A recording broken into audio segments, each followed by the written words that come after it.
6 person है P Q R S T U, इनको circular table के अराउंड बिठाना है अपने को, P Q R S T U, ठीक है। इक्वल डिस्टेंस है इनके इन बिटवीन में।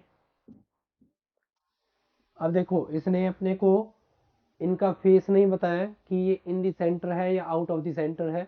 जब भी आपको ये मेंशन ना हो कि फेस को इन दी सेंटर लेना है या आउट दी सेंटर लेना है, देन आपको ऑलवेज फेस को इन दी सेंटर लेना है, जो कि नॉर्मल बैठने का वे होता है, ठीक है।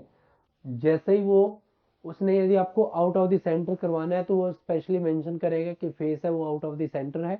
उसका इफेक्ट कहाँ पे आएगा, जस्ट लेफ्ट राइट चेंज हो जाएंगे और कोई इफेक्ट नहीं आएगा।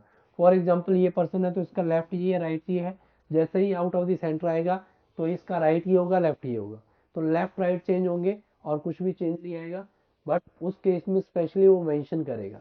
ओके, यहाँ पे उसने क्या बोला है, P is the P is to the immediately left of the R, R के immediate left बैठा है, यहाँ पे ये R है तो इसके लेफ्ट में P यहाँ पे रहेगा। जरूरी नहीं है कि आप R यहाँ पे बिठाना है, R को आप किसी भी पोजीशन पे बिठा सकते हो। स्टार्टिंग जिस पॉइंट से कर रहे हो तो उसको R को मैं यहाँ भी ले सकता हूँ, यहाँ भी, यहाँ भी और यहाँ भी, यहाँ भी, किसी भी पोजीशन पे आप R को कर सकते हो। क्लियर है। And T and S do not sit next to each other, T और एस आस पास में नहीं बैठ सकते हैं, अदरवाइज वो लड़ पड़ेंगे, ठीक है। टी और एस को आस पास में नहीं बिठाओगे आप, उसने बोल दिया। T and R are diametrical opposite, T और आर डायमेट्रिकल अपोजिट है, आर ये रहा तो टी यहाँ पे बैठेगा इसके जस्ट अपोजिट में। अब टी यहाँ पे बैठ गया, एस यहाँ पे भी नहीं आ सकता, यहाँ भी नहीं आ सकता, क्योंकि ये दोनों आसपास की पोजीशन है इसकी, तो डेफिनेटली एस को यहीं बैठना पड़ेगा। इसके बाद which of the following is not possible, imply that in दोनों पोजीशन के लिए उसने कुछ नहीं बताया। तो यहाँ पे क्यू भी आ सकता है, यू भी आ सकता है, यहाँ भी क्यू आ सकता है, यू आ सकता है, तो ये पॉसिबल केस बनेंगे। तो दो पॉसिबल केस बनेंगे इसके लिए कि आप क्यू को यहाँ बिठा दो, यू को यहाँ, या फिर क्यू को यहाँ बिठा दो और यू को यहाँ बिठा दो।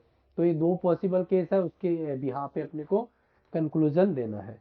फर्स्ट ऑप्शन में Q and P are sitting diametrical opposite to each other, Q और P diametrical opposite बैठ सकते हैं। उसने क्या बोला है, which of the following is not possible, कौन सा पॉसिबल नहीं है। ये पॉसिबल हो सकता है क्योंकि मैं Q को यहाँ बिठा दूँ, U को यहाँ पे बिठा दूँ, तो पॉसिबल है ये।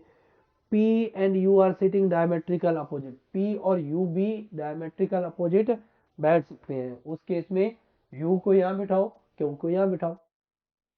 तो देखो बिना यदि आप डायग्राम बनाए ये क्वेश्चन करोगे तो आपको क्या लगेगा कि जो दोनों फर्स्ट दोनों स्टेटमेंट है वो कंट्रोवर्शियल है, पी के साथ में या तो क्यू आएगा या फिर यू आएगा, इंप्लाई दैट आंसर इन्हीं में से होगा।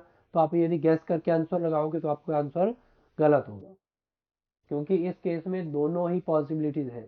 तो ऐसे क्वेश्चन में आपको विद डायग्राम बनाने के बाद में ही आपको कंक्लूजन पे जाना है। ऐसा नहीं है कि आप कहो कि पी और क्यू, या तो क्यू उसके अपोजिट में आएगा या फिर यू अपोजिट में आएगा, जरूरी नहीं है। दोनों ही केस पॉसिबल हो रहे हैं, उसने पॉसिबिलिटीज पूछी है। ओके, नेक्स्ट थर्ड सिचुएशन में है S and T are sitting diametrical opposite, S और टी फिक्स बैठे हैं और ये दोनों डायमेट्रिकल अपोजिट नहीं है, imply that this statement is false statement, ये पॉसिबल केस नहीं है।